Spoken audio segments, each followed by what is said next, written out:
오늘은 대강절 혹은 대림절 첫째 주일입니다.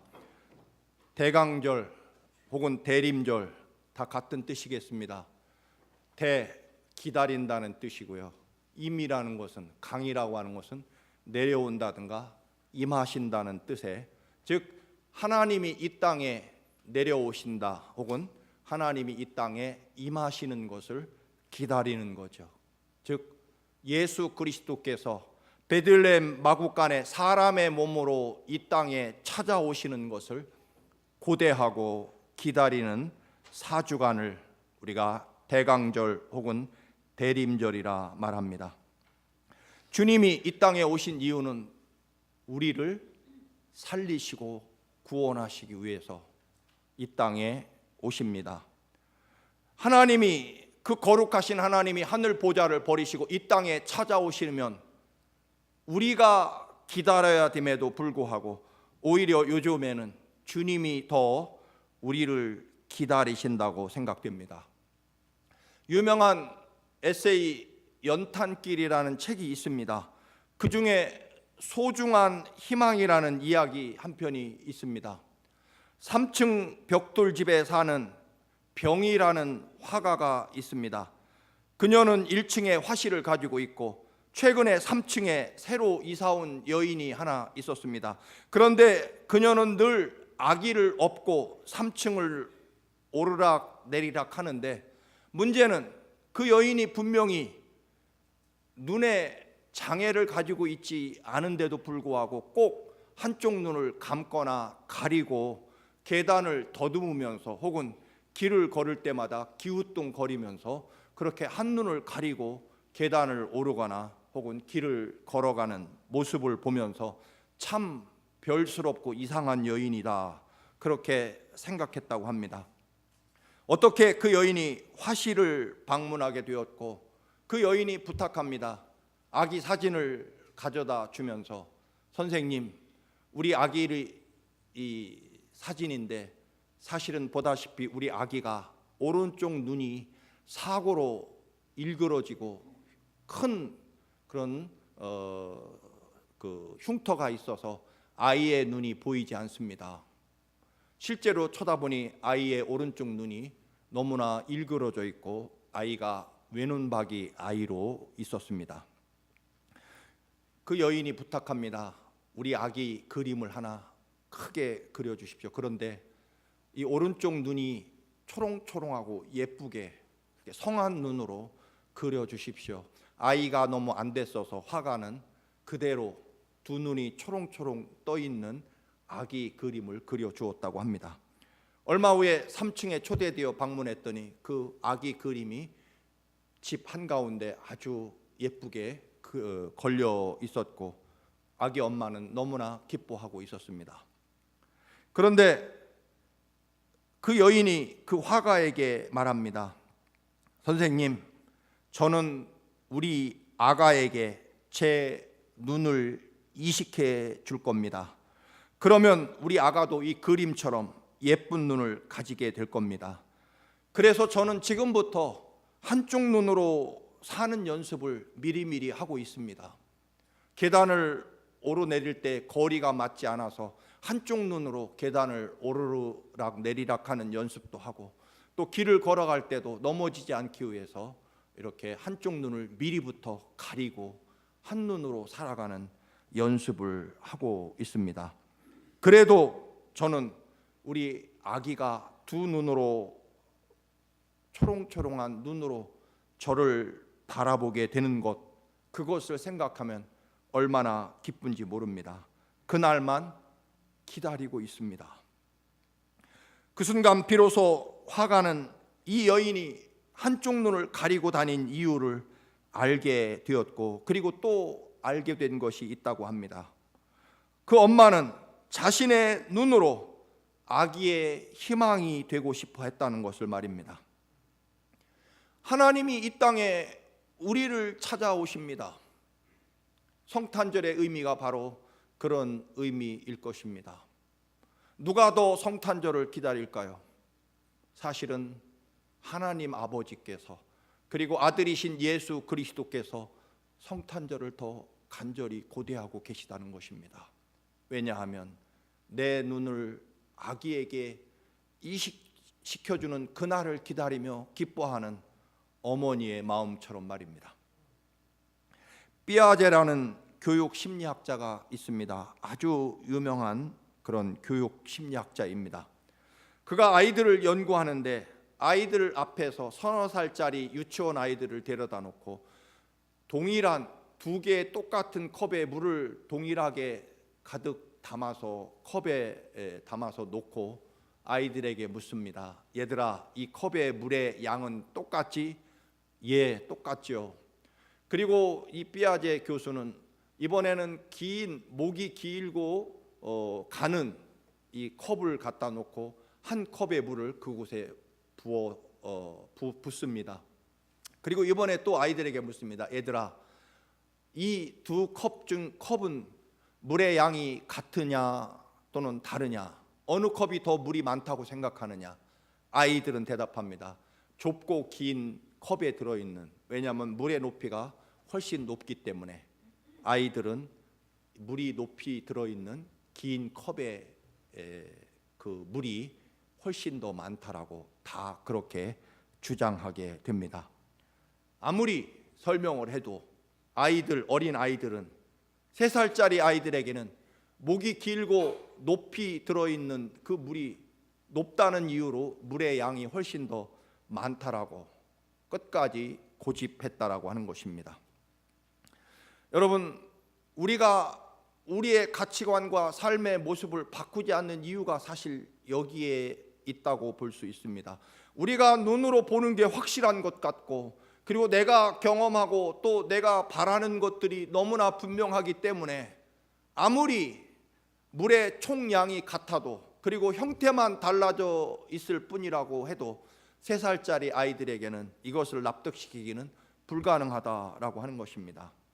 인간이라고 하는 것이 참 변하는 것 같지만 영원히 변하지 않는 한 모습 중에 바로 모습을 심리적으로 설명한 내용이라고 합니다.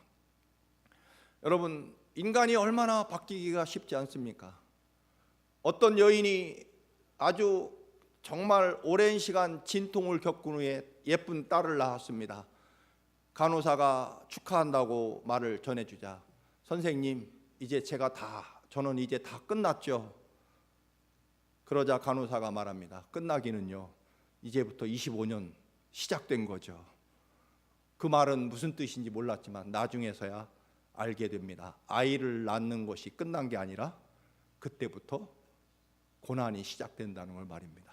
이 딸이 간호사의 예언대로 온갖 못된 짓, 방황과 그리고 온갖 망나니 짓을 너무나 많이 합니다.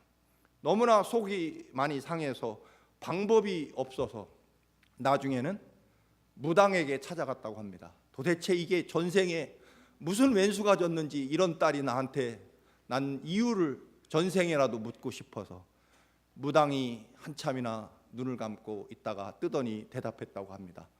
당신 딸은 외국인을 닮았습니다. 산신령님이 외국 사람을 닮았다고 저한테 알려줍니다. 이 부인이 깜짝 놀라서 그럴 리가요. 우리 딸이 어떻게 외국인을 닮습니까? 제 산신령님이요, 외국 사람 이름을 얘기해주고 그 사람 닮았다고 말합니다. 그래요. 그 이름이 뭔데요? 에미라고. 성이 뭔데요? 지시. 설명해야 됩니까? 여러분, 라스트 네임은 지고 이름은 에이미 붙이면 지에미를 닮아서 그렇다는데 뭐 어떡합니까, 여러분? 우리들의 삶의 근본적인 이 본성을 어찌 바꿀 것이냐? 3살짜리 아이 눈에는 분명히 물 높이가 높은 것이 많이 들어있다라고 내 눈으로 보이는 것이 분명하다고 말합니다.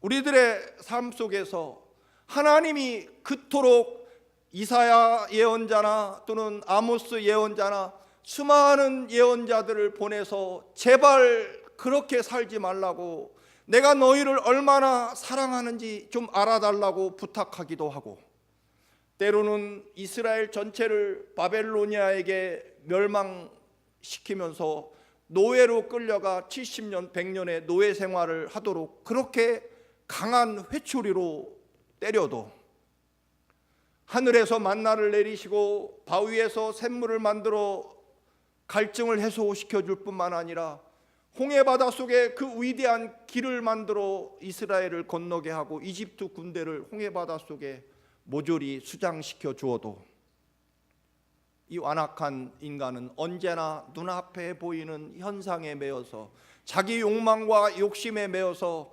하나님이 얼마나 우리를 사랑하고 얼마나 위대한 축복을 예비하고 있는지를 도무지 알아먹지 못하기 때문에 결국 하나님의 모든 백성들, 하나님의 형상을 담도록 그렇게 거룩하게 창조한 그 많은 하나님의 백성들이 다 지옥으로 걸어가고 있고 그 무시무시한 지옥의 형벌로 이제 영원히 멸망하게 돼 있는 그 자녀들을 하나님이 더 이상 두고 볼 수 없으셔서 그렇잖아요.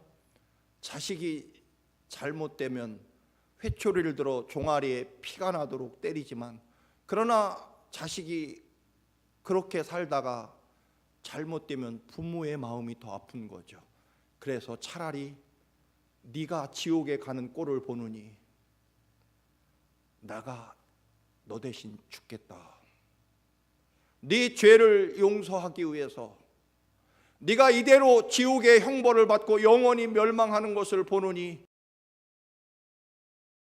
내가 네 죄값을 대신 치르고 죽는 것이 더 낫겠다. 너 죽는 모습을 보느니 이 아버지 하나님이 차라리 너희 대신 죽는 것이 낫겠다. 그렇게 하나님이 사랑하시는 거죠. 여러분 말씀드립니다. 지옥이 얼마나 끔찍스러운 곳인지 우리는 상상조차 하기 어렵습니다. 그런데 주님은 알고 계십니다. 지옥이 얼마나 끔찍스러운 영원한 형벌, 끔찍스러운 곳인지요. 그래서 주님은 내 사랑하는 백성이, 내 자녀가 그 지옥의 형벌로 걸어가고 있는 모습을 보느니 내가 대신 죽어 그 너희들의 죄값을 치르고서라도 너희들 지옥 가는 것을 볼 수 없다는 것입니다. 또 반대로 말씀드렸죠. 하나님 나라 천국, 영원한 하나님 나라 천국이 그 찬란한 영광과 천국이 얼마나 좋고 귀한 곳인지 우리는 상상조차 어렵습니다. 그런데 하나님 아버지는 알고 계십니다. 천국이 어떤 곳인지. 이 거룩하고 위대한 영원한 천국에 오지 못하는 이 좋은 것을 알지 못하고 죽어가는 내 백성을 위해서 차라리 내가 죽어서라도 내 사랑하는 자녀를 이 영원한 하나님 나라 천국으로 데리고 와야 되겠다.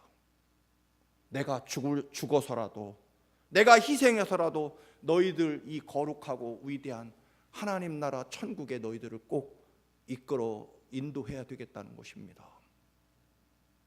그렇게 하나님이 그 간절한 마음으로 마지막 수단, 그 어떤 방법으로도 이 완악하고 목이 곧은 이 백성들을 그 어떤 방법으로도 구원할 길이 없어서 마지막 최후에 내가 너를 위해서 죽고 너희들을 살리겠다는 것이 하나님이 이 땅에 사람의 몸으로 찾아오시는 이유다라고 하는 것입니다. 주님이 이 땅에 오시는 이유는 딱 한 가지입니다. 우리를 구원하시기 위하여, 우리 대신 죽으시려고, 우리 죄값을 대신 치르시기 위하여 주님이 대신 죽으시러 이 땅에 오시는 것입니다. 방법이 없으니까 도무지 마치 어린아이들처럼 높은 물이 더 많다라고 끝까지 주장하고 변하지 않는 그런 좁은 지식과 경험의 테두리 안에서 하나님이 얼마나 위대하게 우리를 사랑하시고 복주시는지를 깨닫지 못하는 우리들을 위해서 친히 이 땅에 사람의 모습으로 찾아오시는 것, 예수 여호와 하나님께서 구원하신다는 뜻이죠. 임마누엘이라 하리라. 임이라는 것은 여러분 함께라는 뜻을 가지고 있습니다. 임, 그리고 마누라는 말은 우리와라는 뜻이고요. 엘이라는 단어는 하나님을 의미합니다. 임마누엘, 하나님이 우리와 함께 하시다. 영원히 말입니다. 세상 끝날까지 십자가에 죽으시고 부활하셔서 우리를 영원한 하나님 나라 영생으로 인도하시고 영원히 하나님 나라와 하나님 그 천국에서 영생하도록 살아갈 수 있도록 우리와 함께 하시려고 임마누엘 이 땅에 우리와 함께 하시기 위하여 찾아오신다라고 하는 것입니다. 그래서 우리는 결코 혼자가 아닙니다. 혼자가 되고 싶어도요, 하나님이 찾아오신다는 것입니다. 그래서 대림절, 대강절 주님이 오심을 우리는 기다려야 되는데, 아까 말씀드린 대로 오히려 하나님이 더 간절히 기다리십니다. 우리를 살릴 수 있는 그날, 우리와 함께 하시고 영원히 하나님의 거룩한 백성으로, 하나님의 자녀로, 하나님 아버지와 함께 천국에서 살 수 있는 그날을 아버지께서 더 간절히 기다리시면서 주님의 오심을 우리가 바라보아야 한다는 것입니다. 믿음이라고 하는 것은 사실 알고 보면 기다리는 거죠. 언제까지요? 하나님이 이루실 그때까지 기다린다는 것이 믿음일 것입니다. 믿는다라는 말은요, 결국 하나님을 믿고 기다린다는 뜻이 담겨져 있습니다. 여러분, 성경은 그렇죠. 노아가 100년 동안, 100년 이상 배를 만듭니다. 사람들이 비웃죠. 미쳤다라고 말합니다. 자신의 전 재산을 팔아서 그 거대한 배를 만드는 노아를 얼마나 조롱하고 사람들이 비웃었습니까? 그러나 하나님의 심판이 임하는 날, 방주 안에 들어있던 노아 가족들만 구원을 받게 됩니다. 아브라함은 75세 본토 친척 아버지 집을 떠나 큰 민족을 이루겠다는 하나님의 말씀을 믿고 떠나지만 25년 100세가 다 되도록 약속의 아들은 주어지지 않았고 결국 100세가 돼서야 아들을 얻게 됩니다. 큰 민족은 이스라엘이 400년 동안 이집트에서 노예 생활한 후에야 이루어지게 됩니다. 다윗도 모세는 광야에서 40년 동안, 다윗은 왕으로 기름 부음 받았지만 13년 6개월, 아니 20년 이상 그는 기다림의 혹독한 세월을 광야 동굴에서 짐승처럼 쫓기면서, 심지어는 블레셋에게 찾아가서 왕 앞에 엎드려 침을 흘리며 미친 척하면서까지 그렇게 세월을 기다립니다. 단 한 번도 하나님의 사랑과 인도하심을, 하나님의 때를 의심하지 않은 사람들입니다. 여러분, 우리가 하나님의 사랑과 은혜를 믿고 주님의 오심을 기다리는 계절, 그것이 바로 대강절, 대림절이라는 것입니다. 우리 큰아이가 3살 때 놀이공원을 갔습니다. 근데 가자고 해도 죽어도 집에 안 간다는 겁니다. 여기가 조사오니 할 수 없이, 그러면 너 혼자 여기 있어라, 엄마 아빠는 간다. 다른 집 아이들 같으면 울고불고 같이 가자고 난리 날 텐데 우리 집 아이들은 끄떡 없습니다. 갈 테면 가십시오. 그냥 거기 앉아서 열심히 놀고 있었습니다. 여러분, 그렇다고 아버지가 갈 수는 없잖아요. 숨어서 지켜보고 또 지켜보는데 아버지를 찾는 일도 없이 잘 놀고 있는 그 모습을 보면서, 야, 누구 닮았을까? 여러분, 근데요, 나중에는 누가 지느냐면 결국 제가 졌습니다. 왜요? 거기 놔둘 수는 없잖아요. 근데 제가 진 게 아니잖아요. 우리 아이를 보호하고 지키기 위해서 제가 져주는 거죠. 그렇다고 해서 지가 이겼다고 큰소리치는 그런 교만한 삶을 우리도 사실은 살아갑니다.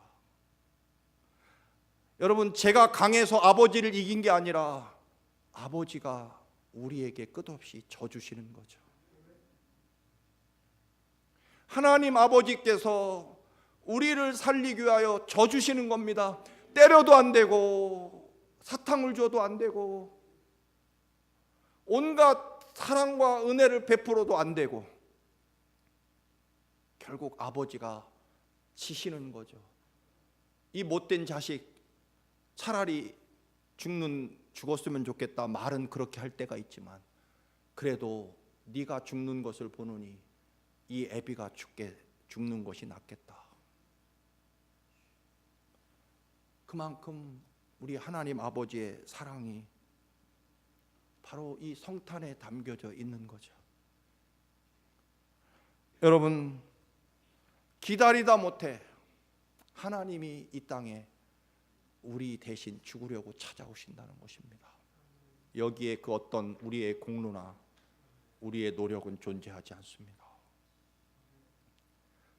여러분, 우리가 고통 가운데 절망 가운데 혹시 보낸다고 생각하십니까? 하나님 아버지는 더 큰 아픔과 눈물로 우리를 기다리고 계시다라고 하는 것입니다. 우리가 기다리는 것보다 사실 자식이 고통당하는 것보다 그걸 보는 부모가 훨씬 더 고통스럽지 않습니까? 결국 우리는 그렇게 우리를 찾아오시는 예수 그리스도를 어떻게 맞이할 것이냐? 하나님의 거룩한 보좌, 우주 만물의 창조주이시며 그 거룩하고 존귀하신 하나님이 하나님의 자리를 버리시고 베들레헴 마구간 구유의 짐승의 밥통에 태어나십니다. 왜 거기에 태어나셨을까요? 원래 거기 정해졌기 때문에 물론 그럴 수 있겠지만 그러나 여관에서 머물 곳이 없어서 즉 빈방이 없어서 출산은 임박하고 하는 수 없이 아래 짐승의 우리에 내려가서 밤이슬이나 피하려고 짐승의 우리로 내려가서 거기서 태어나신 거죠. 거기 여관에 머문 사람들은 설마 저분이 메시아 구세주라고 생각할 수는 없었겠죠. 그들의 고정관념은 무엇입니까? 메시아는 왕궁의 최고의 존귀와 영광을 받으며 온 백성들이 축하받으며 황금 침대에서 태어나야만 우리를 구원할 메시아라고 생각하는 그런 생각을 가지고 있었기 때문에 설마 베들레헴 마구간 구유에서 탄생하시리라는 것은 꿈엔들 생각하지 못했습니다. 물론 베들레헴에서 태어날 것이라고 알고 있는 수많은 사람들은 있었지만 그러나 그들은 자신의 생명과 삶을 던지지 않습니다. 빈방이 없어서 마구간으로 내려갔다고 그렇게 말씀합니다. 그런데 늘 말씀드렸습니다만 빈방이 없는 게 아니라 방을 내어준 사람이 없는 거죠. 여러분도 알다시피 뉴욕의 목사로 지내다 보면 수많은 손님들이 찾아오고 어떤 손님은 하는 수 없이 여행 경비를 절약하기 위해서 아니면 제가 좋아서 저희 집에 머물겠다고 굳이 그러는 사람들이 종종 있죠. 지금은 두 아이가 나가서 방이 하나 남아 있어서 모실 여력이 있습니다만 몇 년 전에는 혹은 아이들이 방학 때 돌아왔을 때 빈 방이 없을 때 이게 참 난감하죠. 그럴 때 저는 주로 제 사무실에 매트리스를 갖다 놓고 사무실에서 잠을 자면서 손님을 모신 적이 꽤 있습니다. 주님이 찾아오십니다. 빈 방이 없습니다. 여러분, 그러면서 사람들은 마구간에서 출산하는 마리아를 보면서 아마 요셉을 비난했을 것입니다. 오죽 못났으면 지 부인을 저렇게 마구간에서 출산하게 하나. 참 무능력하고 무책임한 남편. 저런 남편 만나서 참 앞으로 저 여인은 참 신세가 훤하다. 그렇게 따뜻한 방에서 조롱하며 비웃었을지 모릅니다. 그래야 자기 마음이 편했을지 모릅니다. 그러나 여러분, 빈 방이 없는 게 아닙니다. 차라리 저렇게 짐승의 우리에서 출산하는 여인을 보면서 차라리 내가 밖에 찻잎을 맞을지언정 저 모습은 내가 못 보겠다. 내가 괴롭고 아파서 도저히 안 되겠다. 그 그 산모를 자기 방을 내어주고 자기가 밖에서 이슬을 맞고 싶은 그런 아픔과 간절함이 없었던 거죠. 어떻게 마련한 얻은 이 방인데 온 국민이 호적하러 다니느라고 지금 호텔방을, 여관방을 구할 길이 없는데 왜 내가 무능한 저 요셉이 문제지라고 그렇게 편하게 생각했겠지만 어떤 사람도 저 모습을 보느니 차라리 내가 밖에 나가서 자고 저 출산하는 산모를 내 방에 모셔야 되겠다 하는 만큼의 아픔과 간절함을 느끼지 못하는 거죠. 빈 방이 없습니까? 아닙니다. 내 삶을 내어드리지 않기 때문입니다. 여러분 용서하시고 들으십시오. 제 삶에서 여러 번 중대한 일이 있겠지만 저는 제 삶의 가장 중요한 고비 중에 하나가 집사람이 학교 퇴직을 하고 그 퇴직금을 우리 청암교회 건축할 때 다 드리고 비우고 그때부터 하나님의 은혜와 축복으로 산 것, 그것이 제 삶의 가장 소중한 기념입니다. 여러분, 주님의 은혜가 부족하다고요? 아닙니다.